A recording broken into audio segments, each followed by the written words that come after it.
I'll see you guys in the dark.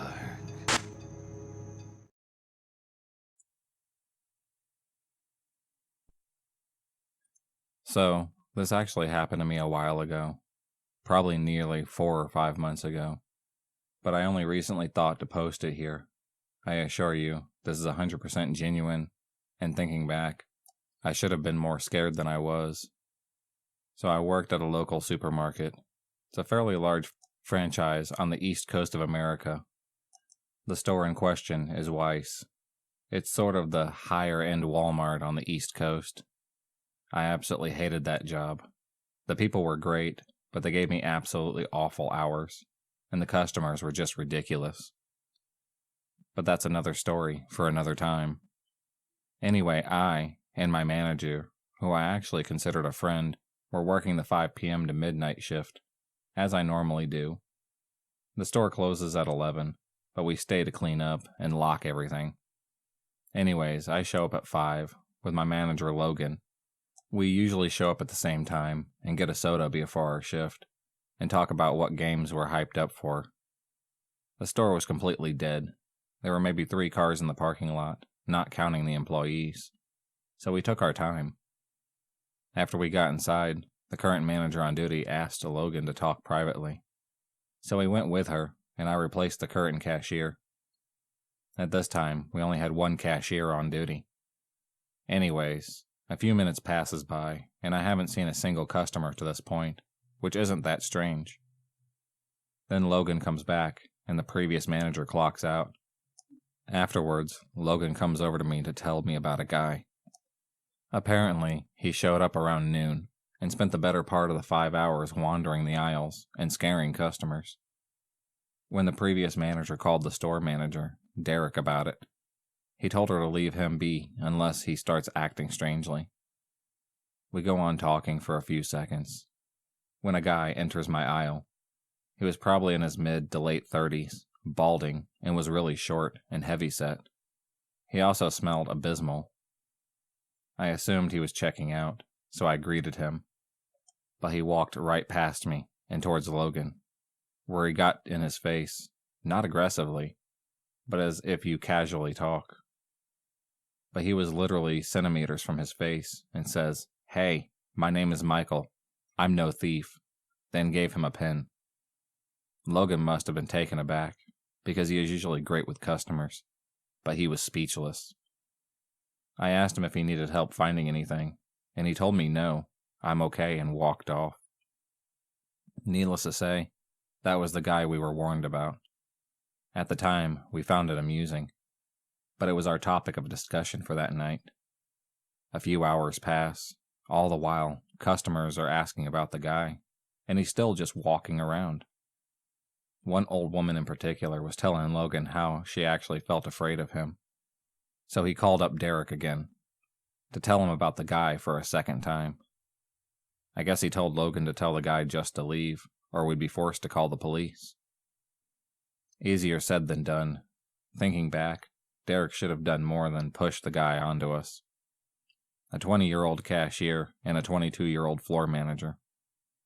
Anyway, he called the guy to the front desk over the loudspeaker. I was on aisle 1, so I am right next to the desk.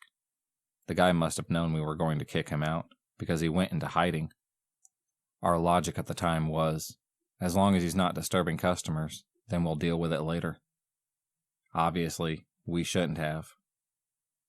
But put yourself in our shoes. We're the only 2 workers. There's only maybe 5 customers in the store, and one of them is batshit insane. You'd avoid a confrontation as well. Another hour or so passes.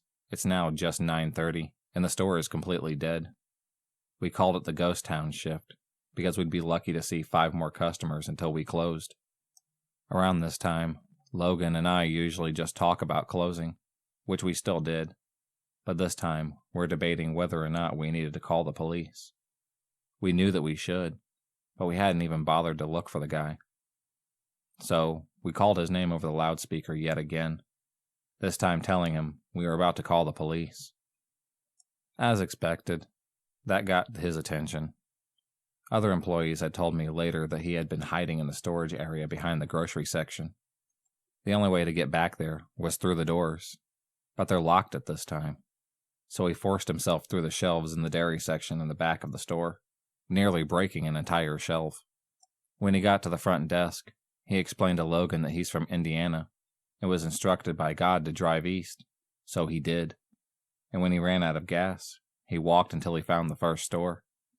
Unfortunately, that was our store. After some discussion, we convinced him to let us call the police to let him out. The police arrived, and we closed the store early. It turns out he had been released from a psychiatric ward to be in the care of his father. They gave the okay, but when he stole his father's car and just started driving, like God commanded him to. I'm not sure what happened next, but I've been told that his father had to drive down to pick him up, where he is now under his father's care.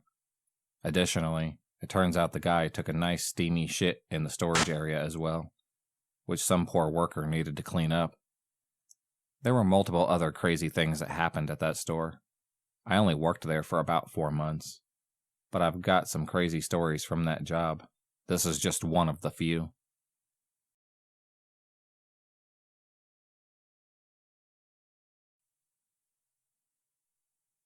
My sister and I needed to go to Walmart to pick our mom up some groceries. We were in the freezer aisle when I looked up and noticed a man staring at me. Me being me, I said, "That man must think that I'm cute because he won't quit staring at me." We didn't think much else of it. We continued our shopping when I noticed him staring at me again, this time in a different aisle. I was starting to get creeped out. I told my sister maybe we should try going into a completely different part of the store. We went into the women's clothing. He followed. Electronics. He followed. Realizing how scary this was, we decided to hurry up and check out and just leave. We were relieved when we didn't see him as we were checking out. We were headed for the doors, and the coast looked clear. I turned my head right as we were about to exit the store, and there he was. He came out of the bathroom right in front of where we checked out at. I knew he saw me, so we hurried to go to the car and put our groceries away. Of course, his vehicle was parked a few spots away from ours. We just sat in the car with the doors locked. We eventually decided to leave, and when we did, he began backing out as well. He was obviously following us. We parked in a different spot. Sure enough, so did he. I told my sister we should cut through one of the parking lots to get to the main road a different way. Luckily, this man got stuck behind a lane of traffic, waiting to leave Walmart as we were hurrying away.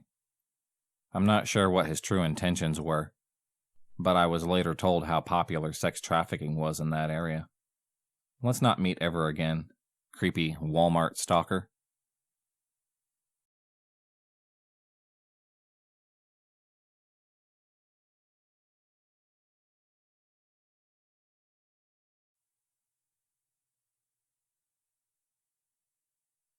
It was in the early 2000s.